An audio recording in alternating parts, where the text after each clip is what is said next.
For staying with us right here on Morning at NTV. Captain Francis Babu is already in our midst.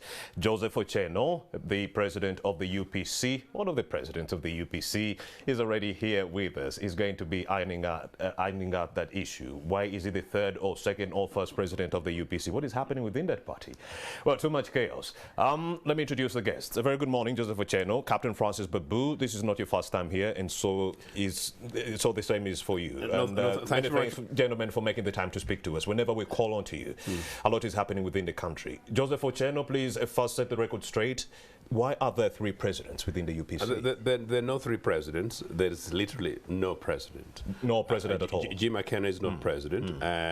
Peter Welubiri was acting leader until December the other year. Yes. I should have been leader yesterday, but the matter was rescheduled in court because I won those elections. How far is the court case? But I don't call. It was actually yesterday, but it was rescheduled because of the judge's commitments. And credit to the judiciary. They've been trying to push it as much, as quickly as they possibly can. I hope it's quickly resolved, and then we will have a president. I will not call myself president until that time. But anything beyond that, yes, UPC is going to sort itself out and then begin to show this country how it's led. But it's fantastic having Captain Babu. We were having a quick conversation before coming on air that the first time we were on air on television was about 15 or so years ago. We're discussing Kampala's development plans, and we're busy wondering why and how we are keeping on moving forward, but and the same space. Before you give us a brief preamble into what is happening within the August House, let's also give Mr. Captain Francis Babu a chance to introduce himself. Oh, thank you very much. Talk to the people. And I greet everybody this morning. And, I hope it's going to be a nice day with all the flags at half-mast. Although morning, I call it celebration. Indeed.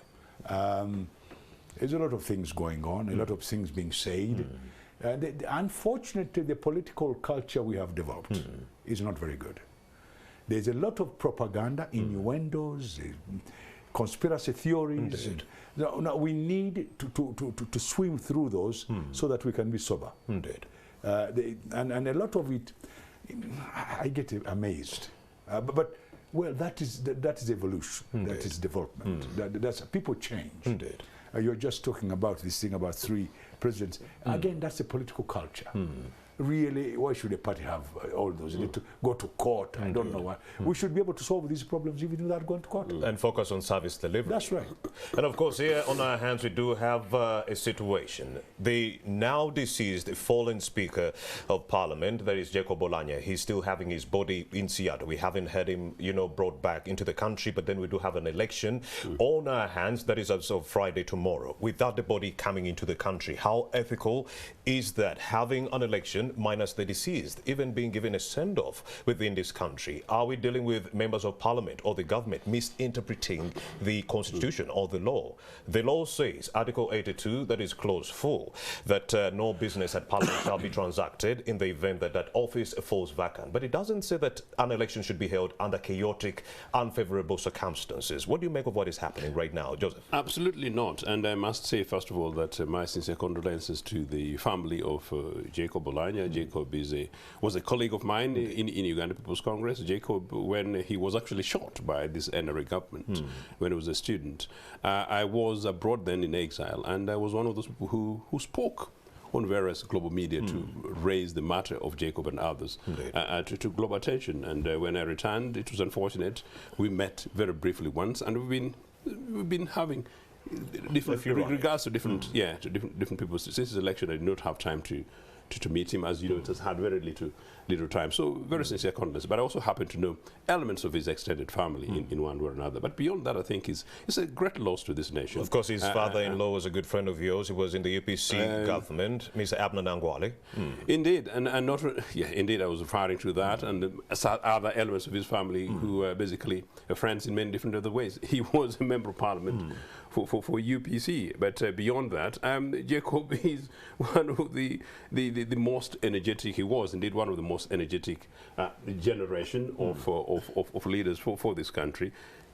Possibly, unfortunately, in his case, he rose around the time when Uganda is really very muddied waters.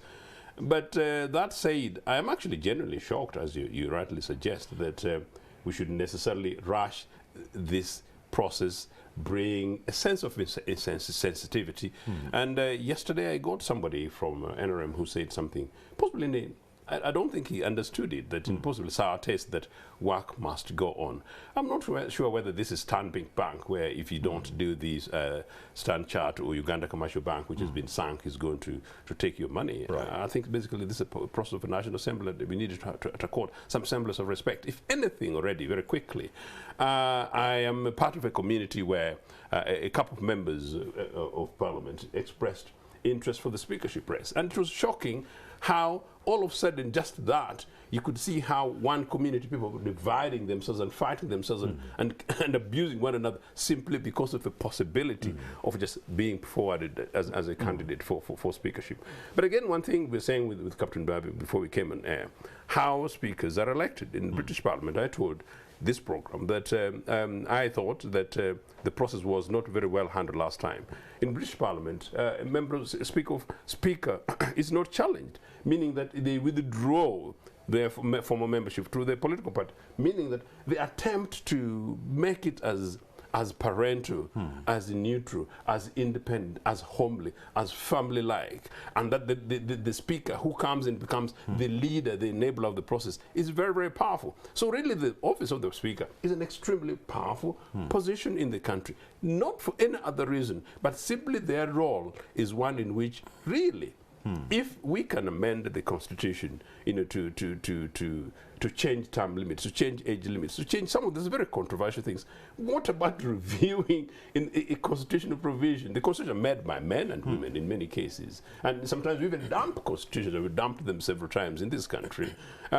Why not create provisions for which there is a sense of sensitivity, as you're referring to make it possible. I don't know what Captain Babu says, to make it possible But I just want the viewer to get to understand what you're saying. You're saying Article 82, Clause 4 is actually clear. No business shall be transacted in the event of this office falling, vacant. But you're saying government was under no obligation or pressure to go ahead with this election. They would have just changed the constitution, just like they did with term limits and age limit. I'm not a practicing lawyer, but I know the law, roughly.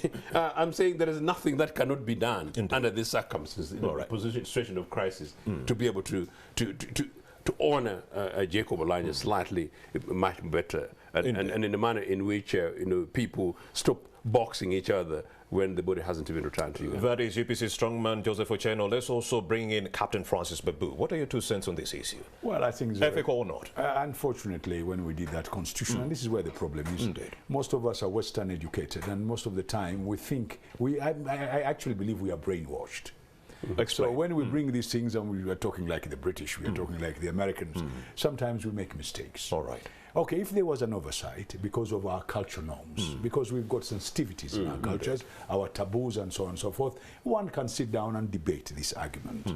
But it is not, it's not the end of the world. Indeed. If the constitution is tying our hands at the moment, because we've got to do something, there's also another school of thought, that a speaker cannot be laid in parliament below a level of another speaker, which means somebody of the same level should be in the chair. Now, that's also an argument. So at the end of the day, does electing that speaker, what does it do? Apart from the people who do not have humility, who went out there and started behaving like we're in a party election. Indeed. Again, this goes to our political culture. Do Ugandans still have humility in politics? And I think it is, apart from this hullabaloo, as I would like to put it, people shouting and going to hotels and I find that unfortunately belittling Ugandans. Ugandans are very nice people. Indeed. And they actually have humility in their cultures.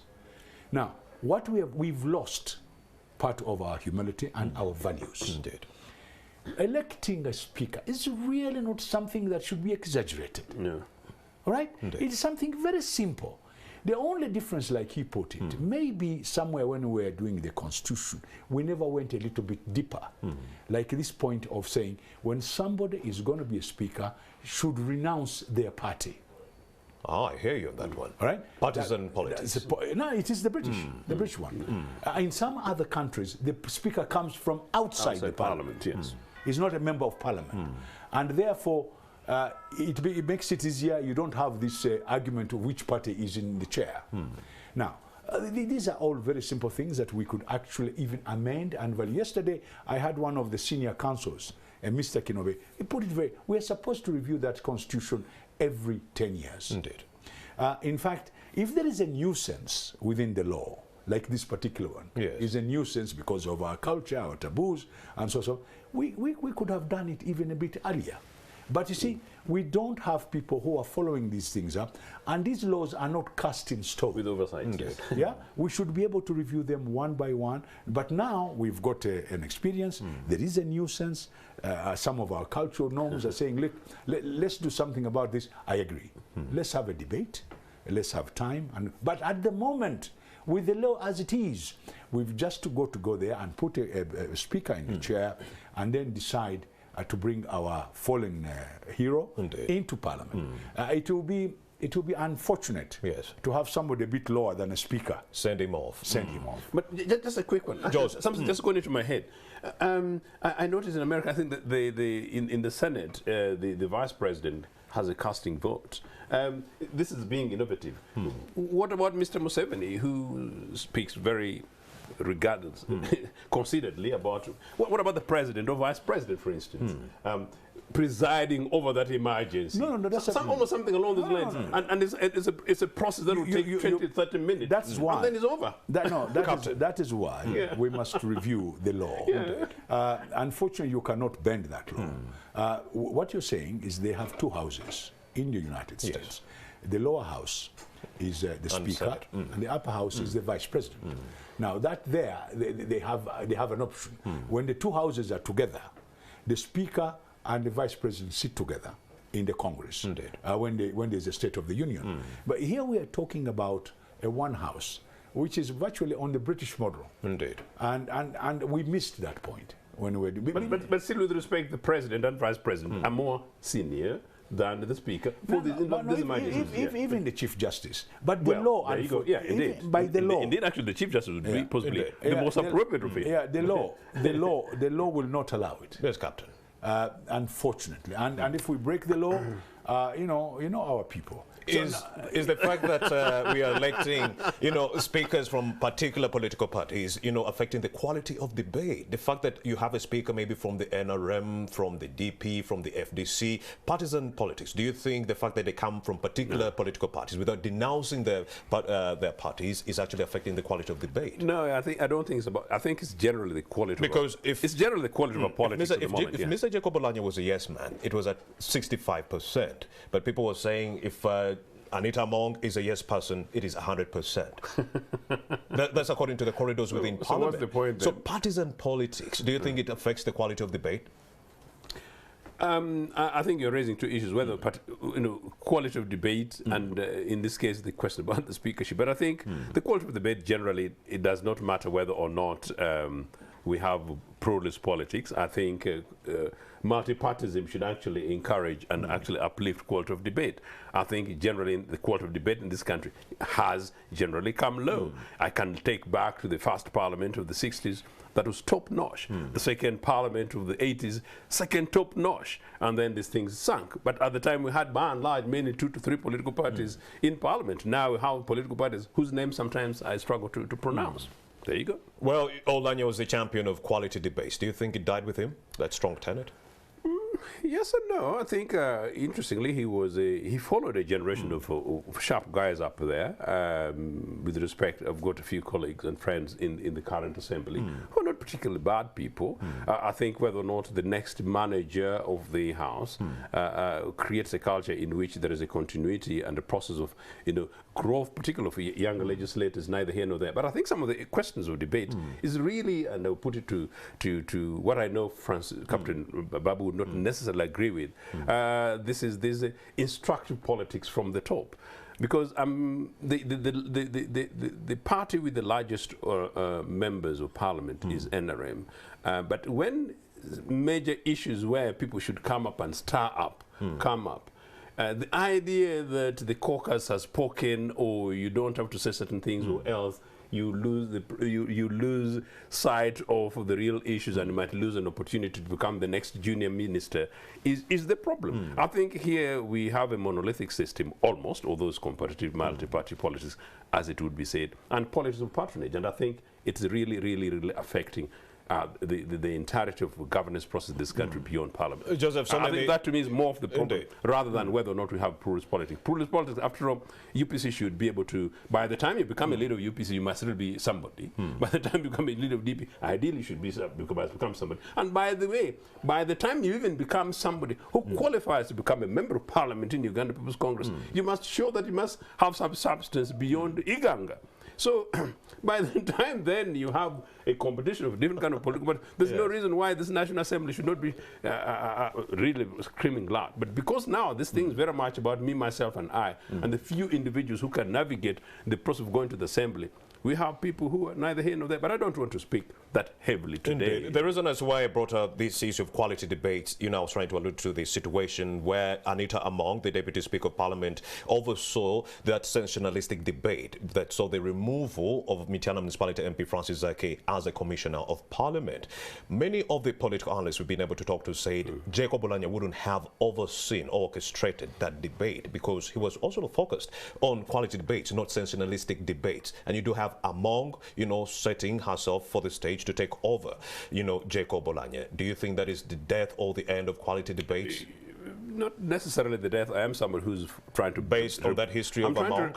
I'm trying to rebuild UPC for the future, and I'm also trying to work with the likes of my elders here so that we actually rebuild this country going forward. So we need to be slightly much more optimistic.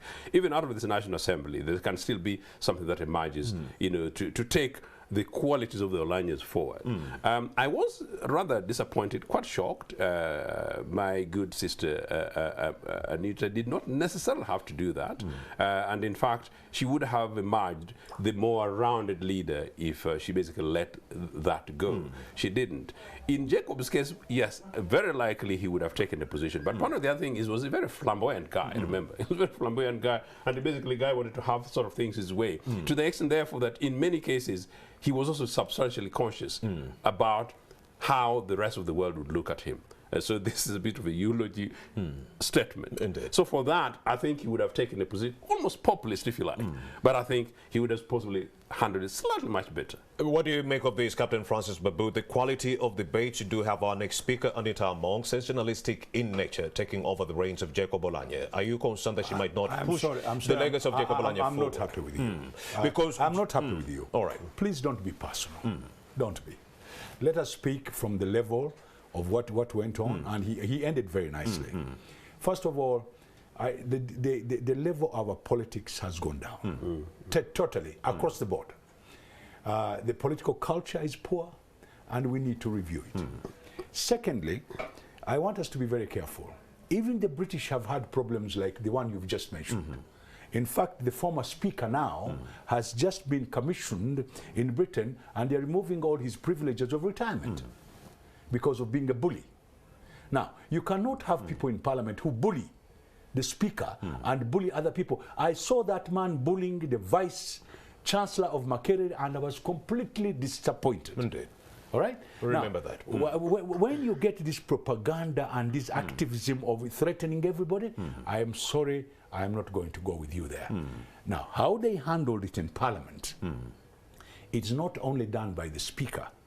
They have got committees in Parliament, and these committees advise the speaker what they should do.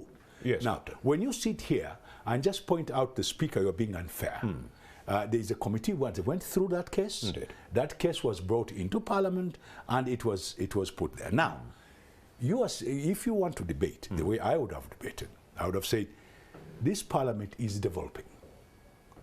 Therefore, the speaker should be above all these parochial, arguments. Just like Jacob did.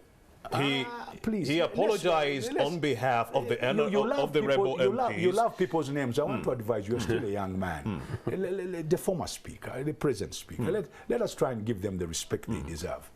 I'm saying you should rise above, and that you must build as a speaker, and you must build as a cadre of parliamentary procedures. Now, what I would have done, because this is not the first case we've had. In my form, when I was in Parliament, one of our members did exactly the same to the former Speaker, that was secondly then, did something virtually the same. They brought him to Parliament. Right? He was in the opposition. Colonel Chams. You have a problem. Please don't be personal. Can you get examples? He's a member of Parliament, and when he came up, I stood up. I was on the other side, and I asked the Speaker, kindly, please, Mr. Speaker, let's review this case. Our friend likes to show a little bit off and all that, and he uses words like "I'm the man," "I'm that," and you know, it sometimes is exciting. It gives them visibility and so on and so forth. But Mr. Speaker, personal satisfaction. Yeah, but you're above all this. Why don't we just ask him to do a very simple thing? Let him stand up, apologize to this Parliament and to you, and we call it a day. And he did that, and that was the end of the case. So it depends on the members of Parliament not to walk out of Parliament, but to stand up and appeal to the chair and to the rest of the members of Parliament that this can be handled differently. So to me, it's not the Speaker, it's the whole Parliament that was wrong. Yes. So when we are talking about this, don't give these people a chance. One member of Parliament can change the whole House, and the former Speaker, the one who just passed on, could do that. And a few other members in Uganda here can stand in that Parliament and make the Parliament understand what they want them to do, and do it very well. The former Speaker, yes, Joseph Ocheno, had asked Semujunganda and the rest of the rebel MPs to apologize in the August House, the late Speaker. They refused. But he apologized on their behalf, and he said, you know what, come back to the August House and we continue with parliamentary business. Would that have been possible under Anita Among? I take note of what the lines, the arguments by Captain Babu, and I respect them. To an extent, I already explained the difference in terms of styles and approaches by the two personalities and two individuals. But it's very interesting, actually, that the former Vice President, who was then Speaker, being referred, is people might actually go ahead and say that he was possibly one of the least performers remembered in Parliament. But actually an element of style of parenthood, and this coming from me, you know, is actually, he was a very different person. So I think the former Vice President that you know, the second that you know, would actually do that, and he would actually march with 100% tick against him. But as I said, you know, Parliament should be a place where legislators are conscious that they've been elected with the mandate of the people, and they're taken there to go with the burden of responsibility for the entirety of the nation state at their back, and that they're there as servants of the people, and that they're there as experts in every field, including, you know, in the process of the legislating process in the House, except that the Speaker is the enabler, the leader, the chair in the team. And that really, that's what they're doing. One of the reasons why, like, British Parliament for a very long time was not even televised was in part because of that. But then people consciously remember that actually we need to make sure that the public see what these guys are actually doing. So maybe going forward, the Ugandan Parliament parliamentarians need to begin to have conscious that, look, you know, the people who sent us here are actually watching. But the problem, though, is that because of the politics of this country in the last perhaps 20 or so years, it is such that once somebody has been either bought or forced their way through, or likely enough been elected, they think, yes, we are into these things and we shall remember the country and the electorate in the next 4-5-ish kind of years. I think that's part of the problem. So it's a quality of legislators, therefore, but also perhaps the quality of people we now have who emerge in politics. I hope such people will not be emerging easily to qualify to go into UPC's long list for membership of the National Assembly going forward when I'm president. Of course, and the biggest problem is commercialized politics. We are sending the wrong set of leaders to the August House because they are paying for the votes. Go ahead, Captain Francis Babu. You wanted to react? You know, we should look at the British Parliament and the history of it. And there's a few exactly parallel examples. When you're developing a parliament, there's bound to be a few problems. and those problems are recognized. By the way, one of the most popular, and now is the patron saints for the politician, Sir Thomas More, had a lot of problems as a speaker. And not, even he became a Lord Chancellor of Britain at that time. By the way, he should intercede in our politics here, because we are having a lot of problems. Sir Thomas More had a lot of problems, and a few other. In fact, some of the speakers had a lot of problems with the kings. Like you are going to say, oh, there's a lot of problem between the executive and the You're preempting. so this argument of having problems in Parliament is healthy.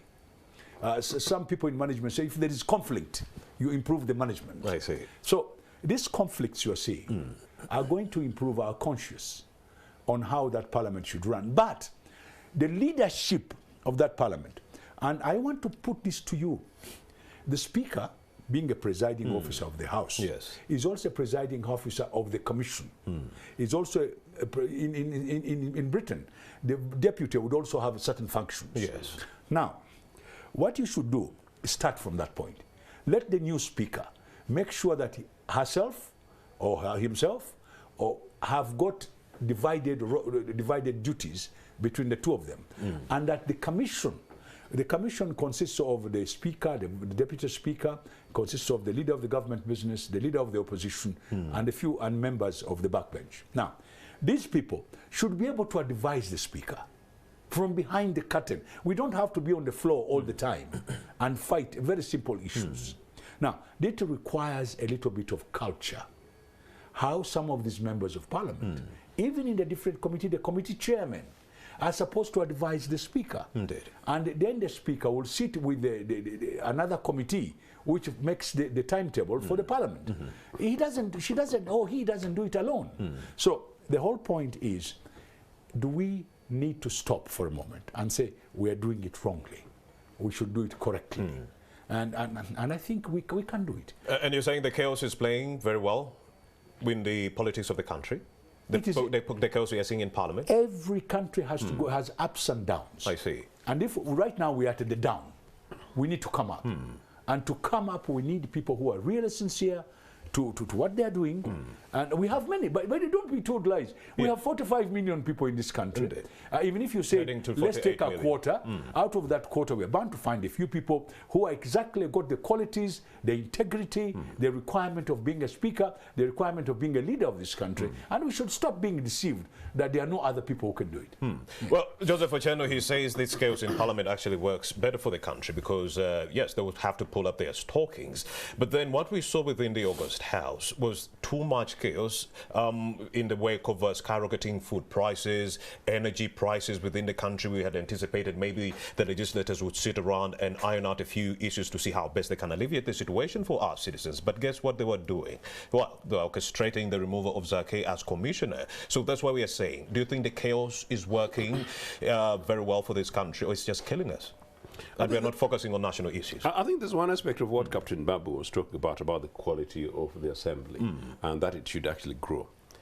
The culture, the quality that should grow should be, when we call it debate, which is basically the language, it should be about the quality of issues that emerge.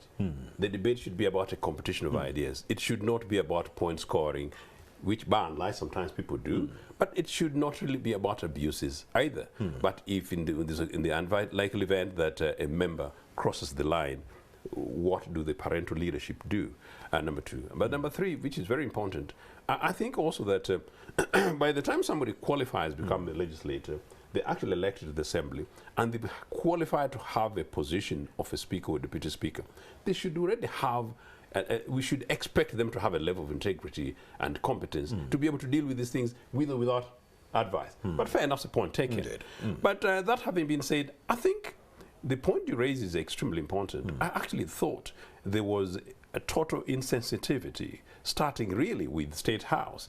If some of the things that I saw, including as reported by New Vision, where the president, or in this case sometimes the prime minister, seems to suggest you guys don't complain because we used popo plans for soap in the past, something I really never saw since I grew up. I think it's rather insensitive. Governments are elected to manage the processes for people. So even if fuel crisis is a result of a global crisis or war in Ukraine, it's the responsibility of government to say that, look, well, the global issues, we are sorry, we understand what's happening, we are trying to do our best to alleviate your burdens, you know. But you can't say, you guys don't be silly. You must know that there's a problem in Malaba, so therefore, you know, fuel prices are going to be high. You don't speak like that to your citizenry, and that is why I miss my Obote. But it's not about point scoring. It's not about point scoring. I genuinely don't know a situation in which leaders of a country would come in and sort of try to tell the citizens that, you guys, come on, stay off, keep off. You know there's a problem going on in this family. We have to sort out rent first before we consider breakfast for the morning. Certainly that was the issue. But that is really from the leadership. And then from the legislators, I think it is part of the point that we're actually raising, that maybe some of the legislators we have today are driven by the interest of securing their positions as individuals rather than serving the citizenry. I'm actually generally quite shocked. Some of the guys in the opposition would say that there's not much they can do.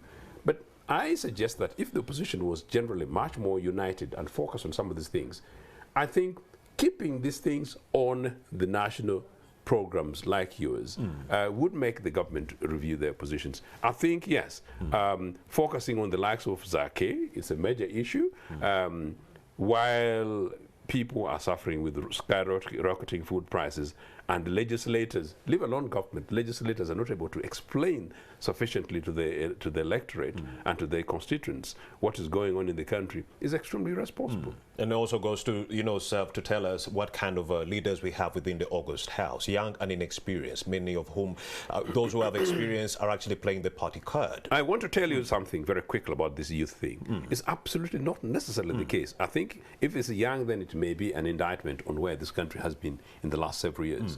Because the guys who led the best parliament at independence, were extremely young people. The ministers at the time, some of them were people in their late 20s. The guy who first led at the beginning of the Uganda television, was 29 as minister at the time. The prime minister, but the prime minister was 37. These guys led this country in such a manner that they really didn't have many of this experience, let alone the social media platform that we have today. Indeed. And they did it very well. So it's not about age. In fact, I genuinely believe that this country, the hope of this country is in the young people going forward. So the point is, people need to wake up, change attitude, be led by people like us who are in positions of leadership, guide people, wake up us, recreate a new culture for which, well, there's slightly much more love for country and the future, patriotism and citizenship. Good point. And beyond that, this country, Uganda, is possible because this country ever happened. All right. This was the best country at independence, within the region. There's no reason why it can't even be better going forward. Because part of my slogan is that actually the best of this country is in the future, and it's in the future of the young people. And according to reports we are getting, it's also the happiest within the East African region. I mean, 2022. I told him many Ugandans are happy under President Yoweri Kaguta Museveni. I told him this morning. Before we go for a break, give us your submission. Well, first of all, a parliament has got powers to do multi roles. Yes. Do you think a parliament which has got indisciplined members should continue to go on? No. That's one point. Do you think you can debate food crisis when there is a disciplinary crisis in parliament? Now, these are arguments we can put forward. Another point that's very, very important, there is a book. I think some people should read, written by Geoffrey Archers, First Among Equal. First Among Equal. Yes. First Among Equal gives you how the parliament, gives you an insight of how the British go out for leadership drive. They go to their universities, they go to different aspects and look for people who are going to be leaders in their different parties. So you have conservatives, you have this, you have people who are born conservatives, who are born Labour and liberals and so on and so forth. But then they go and recruit even new ones. Now they build them from under. Now, young people must be built. And we have in this constitution, by the way, something about civic education. We're supposed to teach our people. We're supposed to give our people the political move. And that's where Electoral Commission has failed. Go ahead. No, it's not Electoral Commission, it's the government. Electoral Commission could be an agent of that, but we could also have a special group that does that kind of work. Now, we need to bring our people up, and we can do it. And these people you're talking about, and this is where I wanted to get this point very clear. All these people you got in the 60s, they went through that system. All right. That's why you had good young leaders at that time. Captain Francis Babu and Joseph Ocheno, thank you so much for your humble submissions right here on Morning at AT NTV. Thank you. And indeed. We do have Stephen Mbide, who is already on ground, ready to interact with us. But let's first take a break. We'll be right back.